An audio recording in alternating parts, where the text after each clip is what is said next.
अभी इसी साल जून या जुलाई में एक किताब रिलीज हुई द पैलेस्टाइन लेबोरेटरी यानी फ़लस्तीन की तजर्बागाह। इस किताब को लिखा है एंथनी लोवेंस्टाइन ने।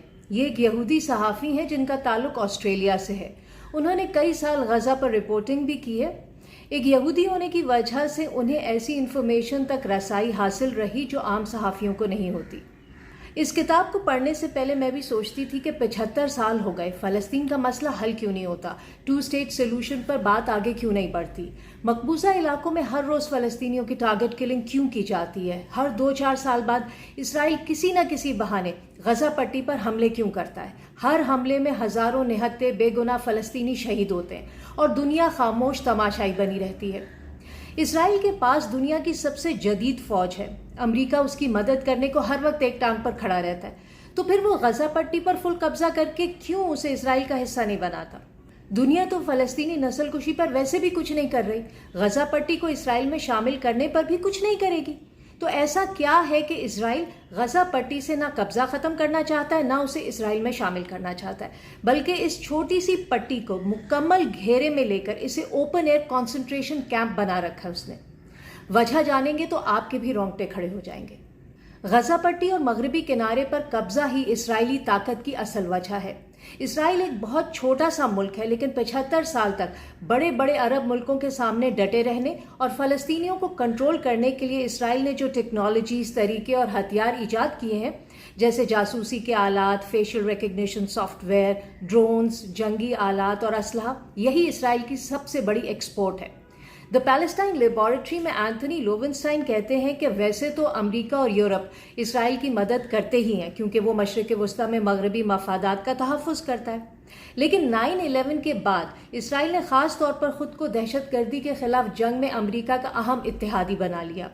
मीडिया कंट्रोल के ज़रिए मुसलमानों पर दहशतगर्द होने का ठप्पा लगाया और फिर दुनिया भर में अपने जंगी आलात की मार्केटिंग ये कहकर करने लगा कि हम बताते हैं दुश्मन का मुकाबला कैसे करना है, लोगों को दबाना कैसे है, बगावतें कैसे कुचलनी है।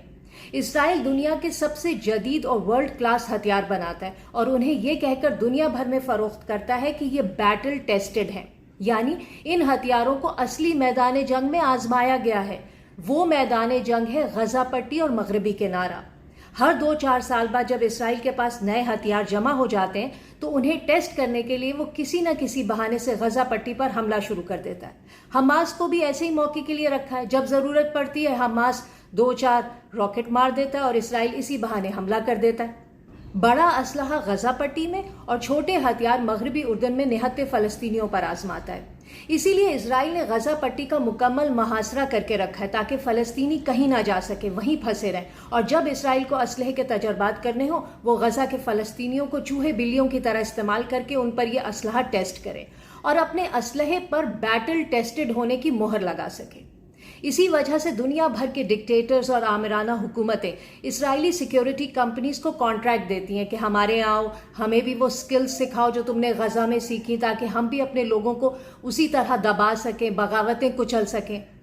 इन्हीं इसराइली सर्विसेज को नरेंद्र मोदी मकबूजा कश्मीर में इस्तेमाल कर रहा है। म्यांमार की फौजी हुकूमत ने रोहिंग्या मुसलमानों के खिलाफ इस्तेमाल किया। इसराइल का फ़ोन टैपिंग सॉफ्टवेयर पेगासस तो पता नहीं दुनिया की कितनी ही इंटेलिजेंस एजेंसियां इस्तेमाल करती हैं। बहरहाल यही फ़लस्तीनी तजर्बागाह इसराइल का स्पेशल सेलिंग पॉइंट है। इतनी सफाकी है कि एक इसराइली डिफेंस कंपनी ने तो अपनी प्रमोशनल वीडियो में गज़ा पट्टी पर किए गए असल ड्रोन हमले की फुटेज इस्तेमाल की, जिसमें बच्चे और सिविलियन शहीद हुए थे। ऐसी ही मौत बेच बेच कर इसराइली मईशत आज इतनी मजबूत है। सिर्फ 2022 में ही इसराइल ने दुनिया भर में 12.5 अरब डॉलर का असलहा फरोख्त किया। उसमें से 25% असलहा इसराइल के पड़ोसी अरब मुल्कों ने खरीदा, जैसे मिस्र, बहरीन, मराकश और सऊदी अरब वगैरह। बुनियादी तौर पर मशरिक़ वस्ता में अमरीकी हिमायत वाली हुकूमतों या डिक्टेटरशिप्स को सपोर्ट करने के लिए इसराइल इन मुल्कों को जाबिराना टेक्नोलॉजीज बेचता है। इसलिए गज़ा पट्टी और मगरबी किनारे पर कब्जा इसराइल के लिए बड़ी कमाई का जरिया है। न सिर्फ ये जंगी हथियारों का टेस्टिंग ग्राउंड है, बल्कि जो मुल्क इसराइली असलहा खरीदते हैं वो फ़लस्तीनी नस्लकुशी पर खामोश रहते हैं या सिर्फ ज़बानी कलामी एहतजाज करते हैं। तो जब तक दुनिया इसराइली हथियार खरीदती रहेगी, फ़लस्तीनी नस्लकुशी जारी रहेगी। इसराइल के खिलाफ कोई कुछ नहीं करेगा। غزہ میں جنگ بندی کم از کم دنیا کے ان 130 ممالک کو فی الحال سوٹ نہیں کرتی جو اسرائیل سے اس کی جنگی ٹیکنالوجی، اسٹریٹجی اور ہتھیار خریدتے ہیں۔